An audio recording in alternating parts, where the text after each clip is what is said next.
Aldo knew the way south would be long and arduous. Uncle Otwin had said so in his letters. He had left 4 months ago, and Aldo missed him dearly. He only hoped his journey wouldn't be so boring. When are we gonna get there, Rosie? I've heard so many tales about the new city. Odwin wrote that there's this fairman who's getting a lot of attention. He says he's an old war hero who... Whoa, what is it, girl? A figure appeared out of the foliage framing the old Empire Road. From this distance, Aldo could only see the hood which covered the man's face, the cloak that concealed his body. Only one limb poked out from the cloak. It held something Aldo guessed was some kind of lantern by the soft blue glow that rippled from it. Odwin had said his caravan was held up by highwaymen, that since the Empire fell apart, the lands had been seized by tyrants and warlords. It was best to travel by night, by dim lantern light. The figure began walking slowly towards the cart. From the darkness of the night, he seemed to glide across the mossy stone. "Who are you? What do you want with me?" The figure kept coming, silent. "Stop!" Aldo yapped. He dug into his pack for Uncle Otwin's gift. "I'm armed!" The figure stopped a dozen feet from the cart when Aldo brandished his firearm. It was the click of the hammer that froze him in place. This close, it appeared that the figure was wearing a mask underneath the hood. "I'm not afraid of you. I don't have any money, and I know how to use this. So go back where you came."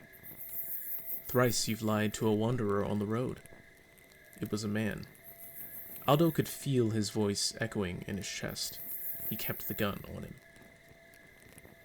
"I thought the fair folk were an honest lot. Where is that hospitality I hear so much about?" Aldo remained silent. "My pipe's filled with clouds." The man spoke in Aldo's native tongue.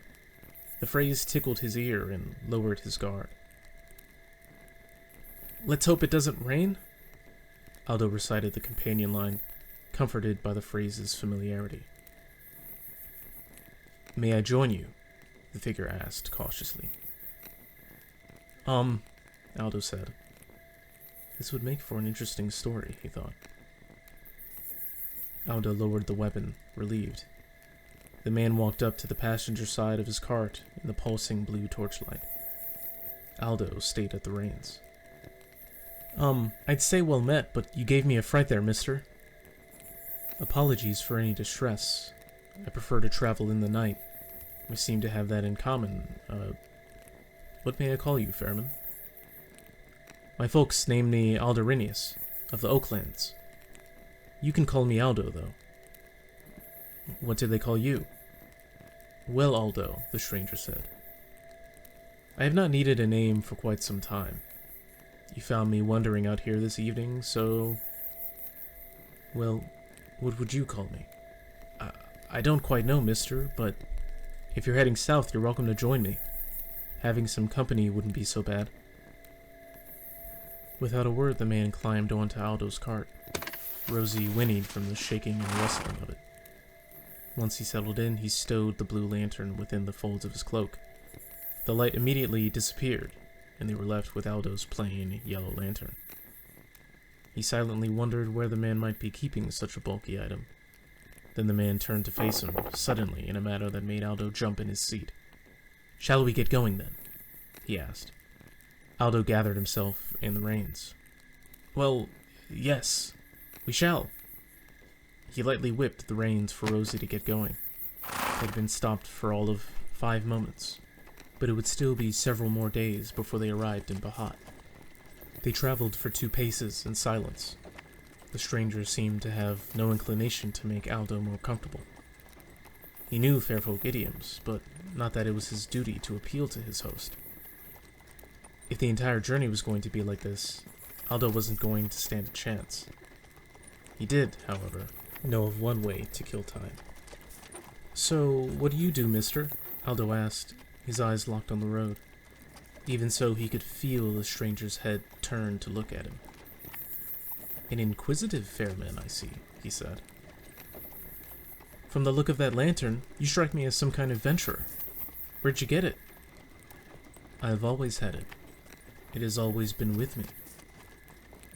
So you make blue lanterns?